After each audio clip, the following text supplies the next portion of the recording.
Assalamu alaikum wa rahmatullahi wa barakatuh, and welcome back to Morning Rush.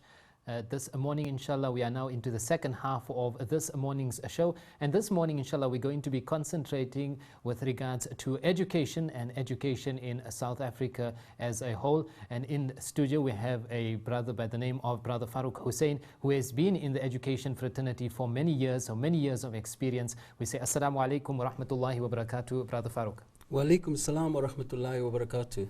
Brother Faruk Hoosain is a director at Class Consulting, also in charge of teacher development and research. Inshallah, he'll be taking us through the what is and who is Class Consulting. Let's start with Class Consulting. Faruk, do you want to give us a brief background first with regards to yourself as a teacher in the teaching fraternity for so many years, and who is Class Consulting?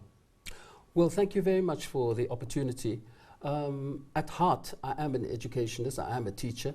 And I've been very blessed in that I've taught from grade R through to university level, including technical, vocational, and education and training sector. And so that has been an enormous blessing for me. And as I said, at heart, it's the same recurring evergreen principles that go through all the sectors.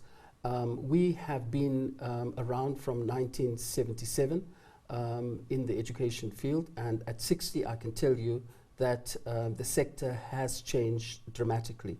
I eventually left the department in 1998 as a deputy director in charge of transformation.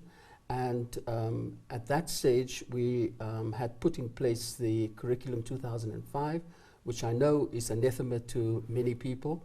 But that is because although we got the best rating for the new curriculum at the international conference at Cambridge University, we really got the poorest rating in the world for implementation. And that was because of the fact that resources were so limited. But I don't want to be an apologist. As I said, in sum, I've been very blessed. I've taught from grade R to university level, and I was an education planner at the at KwaZulu-Natal Education Department. And then I was also a deputy director for the National Department of Education. And prior to that, I was a curriculum development officer at the Durban Teacher Center. So alhamdulillah, I come with, if you'll excuse me showing off, a rich background and a rich experience to bear. Jazakallah for that. We see with regards to that rich background, you were awarded a certificate now recently, a UNESCO certificate. Do you want to tell us what was that certificate all about? Yeah, wonderful. That was quite an accolade at the UNESCO affiliated International Association of Community Colleges. We were awarded a certificate of excellence for our contribution to education in South Africa and internationally, as we have trained in Dubai and Abu Dhabi, as well as in India. And we have an international presence in Indonesia and Malaysia, as well as in India. And so for that, our citation included the fact that we are the first to have introduced the I-Learn method, a well-researched methodology, to improve curriculum practices in the classroom, and our contribution in terms of transformation from an apartheid-based education to a very strongly based and rooted education focus in the new curriculum. So we've been very, very blessed. And remember now, this comes from hard work and it's not through chance. Yeah. Faruk, now that we've got your accolades off the table, with regards to the standard or state of education in our country at the moment, we know education in the spotlight from the past 2 weeks with the hashtag Fees Must Fall campaign and protest action affecting the whole country as a whole. In your opinion, the state of education in our country?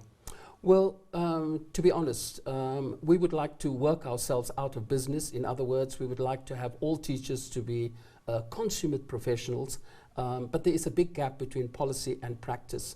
And we see that in the deep rural areas where we do a lot of training, and we also see that even in the urban areas, a lot of our work is sourced by private schools, including ex-Model C schools, which are extremely well resourced. But we find that the challenges are evergreen and recurring. In other words, teachers need to be clear about the alignment between what they have in policy and the assessment practices that they are involved in. So we need to be content-based, but we need to be assessment-led or quality-led. And regardless of context, teachers are actually provided with the same skills for Monday morning or just-in-time skills. And we find that the debates are the same, except that it's more deeper in the under-resourced schools, and that is predictable. So the gap between policy and practice is inordinately high, and yes, there is a desperate need for development, and there's a definite need for upskilling and reskilling of teachers. So you're quite right. The gap is inordinately high, but for as long as the gap is there, I suppose we are in business. Well, when we look at the saying, practice what you preach, then how does government implement all its policies? We know government's policies are rated as amongst the highest in the world, but when it comes to the practicality of it, we are rated as one of the lowest. You're right. The fact of the matter is that successful policy depends upon the will of the functionaries. And we see evidence of that in a lack of will in many departments in the country. So we can't blame the systems, the structures, the procedures that have been put in place. I mean, we have a wonderful organization called Umalusi that quality assures at arm's length whether the different examining bodies, including Sakai, the IEB, and the DBE, are in fact assuring quality in their exams. And I can assure you that the people at the head of the institutions are in fact well qualified, and they have the will. But lower down, if the functionaries are not determined and driven and don't have the passion for delivery, or don't share the same vision as the leadership, then I suppose I might come across as an apologist, but I suppose you can't blame the policy and you can't blame the giving of resources. Now there's a big debate, a quantitative debate and a qualitative debate. Many of our schools focus excessively on the quantitative debate. In other words, they want to have fancy classrooms, air-conditioned classrooms, smart boards, etc. They focus on the technology in education, but they don't focus on the technology of education. And so all of this is based on the ability of individual change agents. Do they understand policy? Can they implement what they understand? And so will and intentionality is a very important thing if you want to be a leader. Before we move on to the medium of teaching for the years to come, you made mention of Umalasi. With regards to them, we know it is metric examinations now in this period. 2015, do you think that the standard of a matric examinations in the country of South Africa post 94 has been in a decrease? No, in fact, to the contrary. I think if you look at how our questions, levels of difficulty and levels of complexity have been phrased, they are internationally benchmarked. And so I'm very pleased to declare, based on the research, that the questions are internationally benchmarked. They comply with levels of difficulty and levels of complexity. It's just that many of our schools make students test prepared, but not necessarily test wise. If you are test prepared, it means you know your content. But if you are not test wise, it means you don't know how to package your answers. And I think that's where the blind spot is, possibly.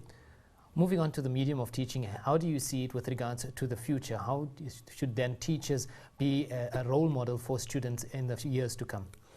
Well, you know, we are the first to have introduced in the country the concept of assessment for learning.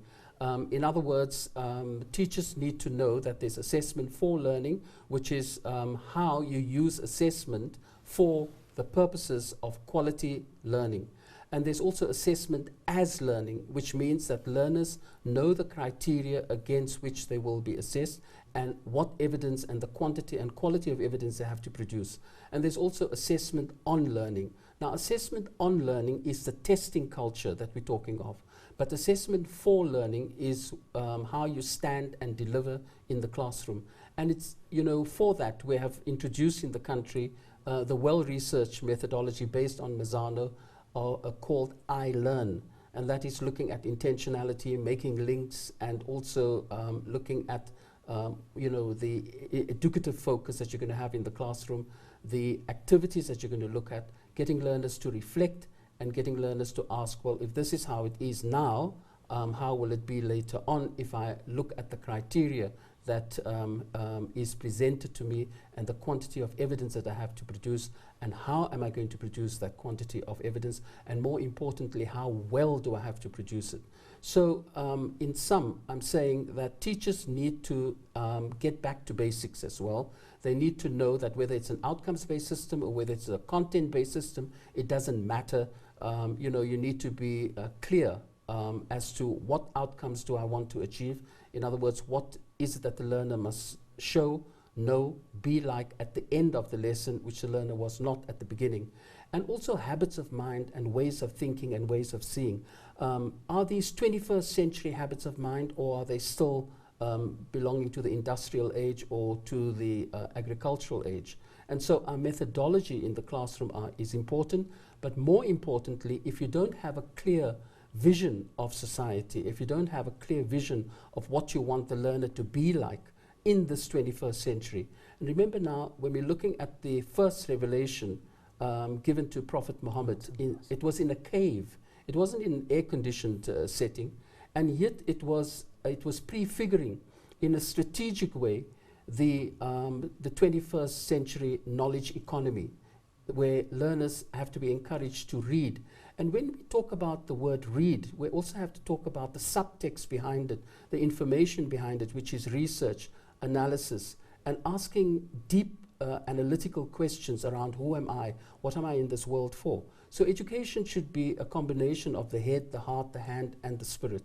And I think if teachers are clear about their vision of society, then I think they will be a lot more clearer about, at the micro level in the classroom, how they can provide the bridge between their vision of society and what they are in fact modeling in the classroom.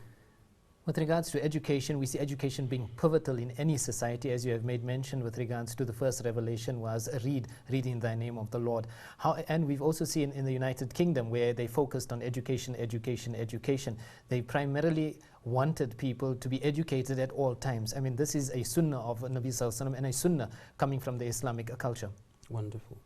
I must just say advisedly that it's interesting that you should mention that in England they actually focus on education. I think in our country, if a government is wise and wants to win more votes, they should actually focus on education, empowerment, and employment. Those three E's are more important in our context. And of course, I think in order to narrow the gap between policy and practice and to bring added value, we need to seriously look at the skills levy and how best to source it. Most of our schools don't even know what are the systems that have to be put in place to conduct a solid exam and how to prepare learners for the exams. Of course, they are compliant, but they are viciously compliant, in other words, blindly compliant, where it's just a tick box exercise. But there's more to education than just being blindly compliant. It's a thinking game. It's a game that involves asking larger questions about if this is where we are, where else can we be in terms of quality? And they need to ask questions constantly about what is quality. Now, the Council for Higher Education actually very wisely said it's better to have a notion of quality so that you can strive higher still than to have a definition of quality. Because if you have a definition of quality, then you only go as far as where the definition wants you to go. Yeah. With regards to your three E's that you have made mention, I have to put in there now the fourth one would be no fees at all, keeping in mind with regards to what is happening at the hashtag Fees Must Fall campaign and protest affecting the country. Well, I must just say advisedly that we had the Deputy Minister for Higher Education, the Honourable Minister Manana, and what a gentleman and what a great thinker. It seems to, a revolutionary spirit still seems to be coursing through his blood. And he says he understands the need for, empowering a highly skilled intelligentsia. But there are implications, there are cost implications. And remember now that if we drop all the fees, how are we going to accommodate all the students? Even if we use the UNISA model, even if we use a form of blended learning where we use technology in education and we use the technology of education, where technology of education looks at the scaffolding that you provide in terms of language, in terms of understanding the concept. Technology in education looks at providing learners with videos and the use of smart boards, etc., etc. So there are two separate things, and both bring their challenges, but both have cost implications.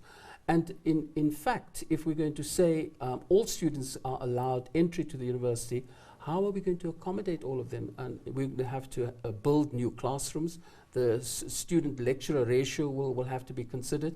And if you look at the medical schools, for instance, this is highly labor-intensive and resource-rich.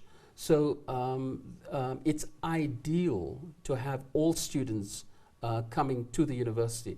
But there are other opportunities as well. There's technology universities, and there are technical high schools, there are further education and training colleges.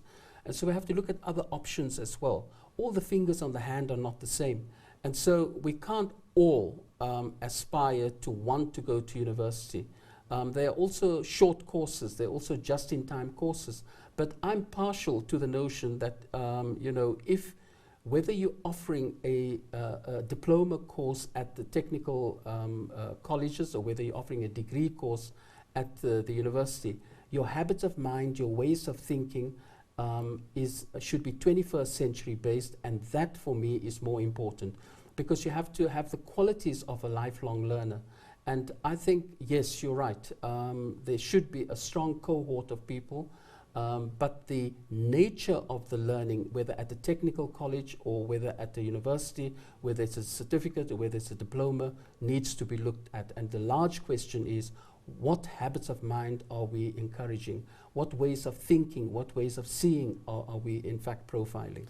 Then it comes down again to policy and implementation. Government can have the policy of no fees, but the practical implementation down the line, will it be implemented? You're quite right. I think it depends on the will of the functionary, and also to be a problem solver. What we're good at is that we identify problems, but we don't apply our minds rigorously enough to finding solutions. And you know, it's, as Einstein also says, that, you know, it's no use doing the same thing over and over and over again and expecting new solutions to pop up. And he also argued that imagination is more important than knowledge. And I'm partial to the idea that one should encourage people at university, at schools, at technical colleges who are inventive, ingenious, and creative. And those are the lifelong qualities of a good learner that is embedded in that first revelation that I alluded to earlier on, which is read in the name of the Lord that has created you. For all those learners who are watching, I hope you don't use those Einstein words when you're doing revision of the examination work by telling your mother, I don't need to go over and over it again, Faruk. Well, you're quite right. You know, you actually need to use good old-fashioned methodologies, and I think ITV has looked at the whole question of how to prepare young people next year in a series of programs on being exam prepared, but not just content-wise. And so we distinguish between being test prepared, which is the focus on content, and being test-wise. And being test-wise means that you know, you will know how to package your answer. And that includes that when I'm reading through my work, I need to make a mind map perhaps, or I need to use an acronym, or I need to actually ask myself, what kind of learner am I? Am I a visual learner?